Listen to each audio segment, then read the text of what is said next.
Howdo!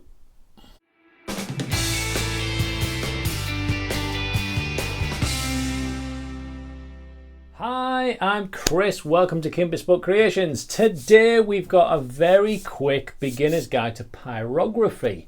Burning wood to make it look pretty. Let's just jump straight in, shall we? Right, so the first thing is, what kind of wood burning item do you need to get in the first place? There's two main types. There's one that just looks like a soldering iron, where you can change the tips, but you've got to wait for it to cool down and it takes quite a long time. Really good for starting off because you can pick them up dirt cheap, like 10 quid, and have a go. And you can still get some nice results with them, but definitely a beginner's thing, I think, for that one. Moving on to this type, where we have a separate heater box unit, and then you can get either one or two tips that come through. Now notice the difference in the tips here. Made of thin wire, they heat up very quickly, and more importantly they cool down very quickly as well. Having two of them gives us options for different shape tips to be on the end. I don't tend to use very many different types, but we'll go into that in a minute. But at least there we've got options, and we can just flick the switch on the front here to decide whether we're going to apply heat to this pen or to this pen. Now, as any woodworking projects that you're about to start for the first time, we tend to not really think about what wood to use. We just pick up whatever's to hand. And again, with the pyrography, it's going to work, but you'll find better results with certain types of woods. If we just pick up a rough piece of pine, like that one, you can see that there's lots of stripes in there, the grain patterns in there, and that's going to burn differently. The darker patches are hard, the lighter patches are soft, and the burner will actually dig into those soft parts, leaving ridges where you might not want them, and a different rate of burn. It's going to be quite tricky to get consistent results with that. Now, some people will say don't ever pyro on plywood. I don't agree. Some plywoods don't work. I have tried burning with this type of plywood, and you can see again lots of very strong stripes in there that just don't like it. The other fact with this one is that it doesn't want to burn in any range. It either just compresses the fibres and makes them shiny, or it's black. There's nothing in between. Now, it's not the pens that's doing that, it's the type of wood that this pyro is made from. This type of wood, however, again just plywood, but the face on here is much smoother, the grain pattern is less pronounced, and it gives us really nice different contrasts. We can go from darks to lights all the way through here, and it gives us good results.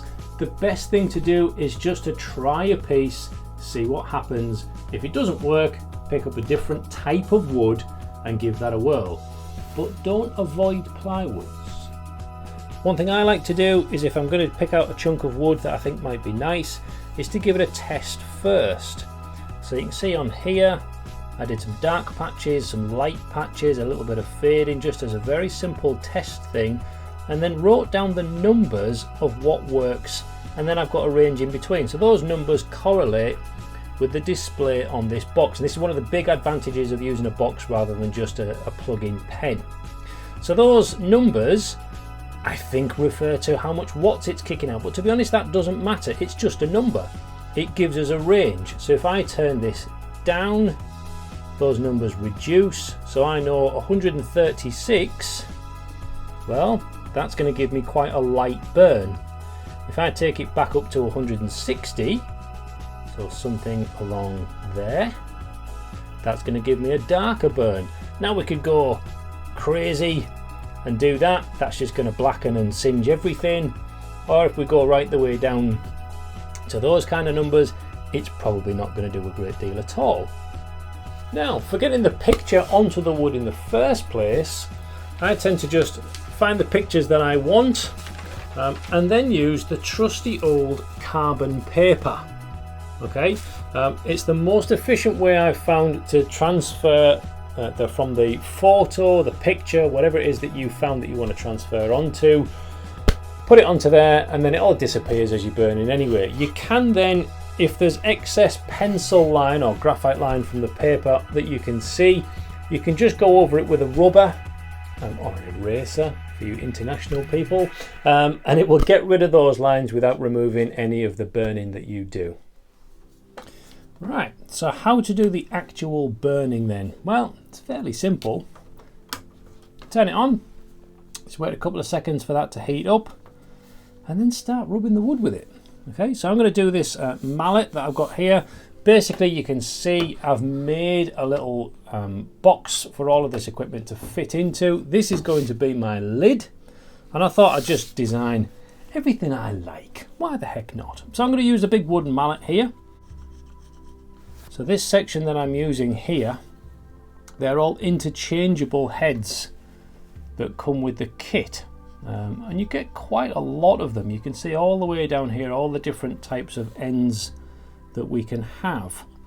I'll be brutally honest, I probably use this one 90% of the time, and then use one or two other ones, but realistically this one will do me.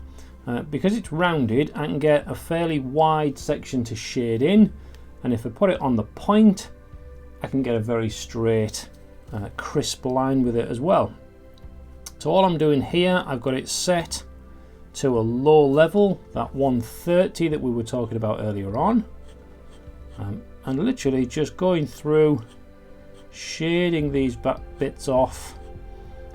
If you're finding it's not shading as quick as you like, maybe you're moving your pen a little bit too quick and it's not getting a chance, you can see if we slow down, that starts to burn a little bit more. Now it should never overburn because it's on a lower setting, so it means I can be fairly confident that I'm not going to blacken anything as we go through here.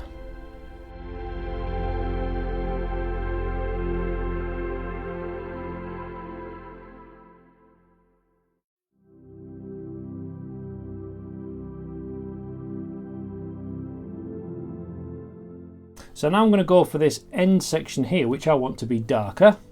So I'm going to move that along. Let's go, there you go, that'll do, 154. So we know 160 was dark, so 154 should be, well, fairly dark. And straight away, as soon as the nib touches the end, it blackens it off. And then as I flick up from there, it gives me a very crisp line at the bottom and shades it in as I go upwards from there.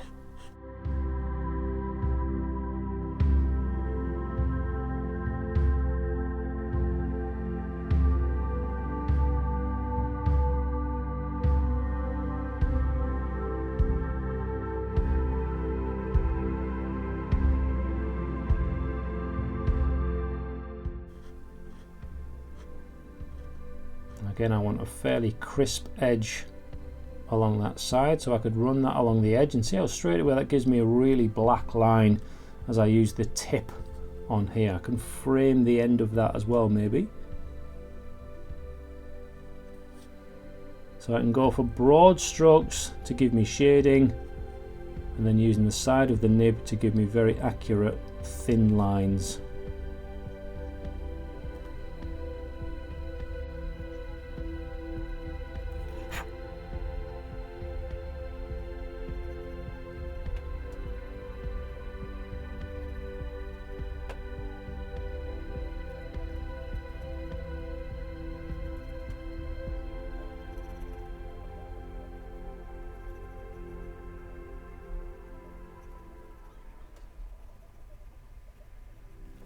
So from different temperatures to different speeds of movement, from using the edge of a nib through to pulling it flat along, will give again a different texture. There's so much different ways of using a pyrography pen to give you lots of different results, and it really isn't a difficult thing to get into. If you're remotely thinking about this, I would absolutely advise just taking the plunge, grabbing a pyro pen and having a go, and you'll get some wonderful results very, very quickly. So there we go, very simple thing to get started with. and you can get some lovely results very quickly as well. And then just with a little bit of practice, we can get lots of different techniques working for us to get all the different shading patterns in between a very light change in colour through to thick black lines. I'll put some links in the description to grab yourself a kit like this, which is about £45, something like that. You can go much more expensive if you want to. I'll also put a link in for the quick type like this, where you just plug and go. If you want to just dip your toe in the water, they come in just over a tenner, I believe. So I'll put links in the description for those. If you like this kind of tips and stuff, check out the playlist that's down here. We've got a lovely Tuesday tips playlist. Check this video out because I think you'll love it. Click the subscribe button as well. Until then, sharpen your tools or keep them clean, and I'll see you soon. God bless.